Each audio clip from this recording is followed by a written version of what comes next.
Lucas Cropillon, bonjour. Bonjour. Vous êtes connu du grand public par vos performances sportives. Vous avez été champion olympique et triple champion du monde de ski de boss. À présent, ça fait 8 ans que vous accompagnez un autre univers, celui des entreprises, par des activités de conseil autour de la motivation des ressources humaines. Donc ce rôle de coach en quelque sorte s'apparente à un rôle de coach sportif pour des entrepreneurs parfois. Quels sont les conseils que vous êtes amenés à donner à ceux qui entreprennent au quotidien ? Alors, il y a 3 types de situations dans lesquelles j'interviens.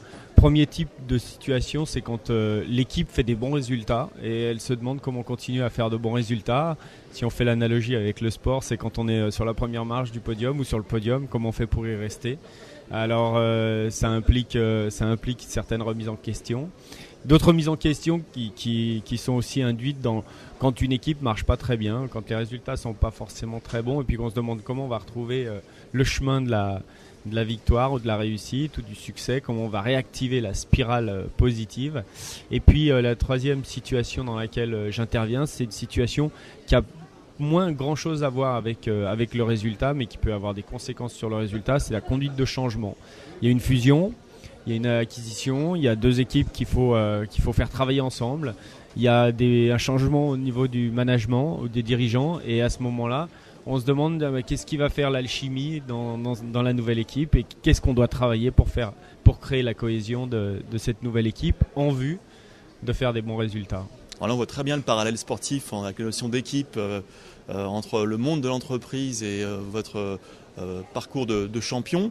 On est aujourd'hui sur le salon des micro-entreprises, on s'adresse à une population et vous intervenez en conférence d'ailleurs d'entrepreneurs qui le plus souvent travaillent seuls, en tout cas de manière quasiment isolée. Comment est-ce qu'on fait pour se motiver quand on est seul ? Ça aussi c'est un sujet qui est très intéressant, d'autant que on peut difficilement avoir des équipes motivées si on n'est pas motivant soi-même. Et être motivant, il faut être soi-même motivé. Donc les ressources de la motivation d'un individu, elles sont dans le sens qu'il donne à son métier, l'ambition qu'il vise par rapport à ça, c'est une source de motivation, de la reconnaissance qu'il en obtient. Et même si on est seul, comme on peut être seul dans un portillon de départ, il y a souvent des gens avec sur qui on s'appuie pour conduire un projet. On n'est jamais vraiment seul en fait, il faut regarder qui sont les ressources autour et puis le niveau de reconnaissance qu'on peut en avoir, et parfois on peut le puiser quand on est seul dans la famille. On va regarder effectivement aussi comment on va progresser, en quoi ce métier, ce qu'on fait va nous amener à progresser dans ce qu'on fait en termes de compétences, mais aussi en termes dans ce qu'on est, en termes d'individu, en termes de savoir-être, en quoi ça va nous épanouir aussi, de progresser, d'acquérir un sentiment de dominance de ce qu'on fait. Je crois que là, il y a 3 piliers assez intéressants qui sont à bien regarder, à bien travailler quand on se lance ou quand on est seul dans son boulot. Et puis il y en a un 4e qui me semble être quand même assez important et que je voudrais pas oublier, c'est la notion de valeur, d'éthique. C'est que c'est pas tant d'être fier de ce qu'on fait, c'est important, mais c'est aussi d'être très fier de la façon dont on fait les choses.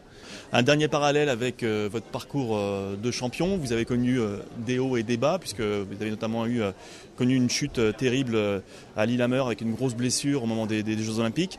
Pour l'entrepreneur, c'est parfois la même chose aussi, il y a des moments de doute bien évidemment, comme quand on s'élance lors d'une compétition de ski. Et puis il y a des moments d'échec, en tout cas de perte de confiance, on ne sait pas si on va dans le mur ou pas. Et là, quel est le conseil que vous pouvez donner à un auto-entrepreneur, quelqu'un qui se lance tout seul, qui lance sa petite entreprise, dans les moments de doute ? Alors, difficile de donner un conseil comme ça de façon globale, générale.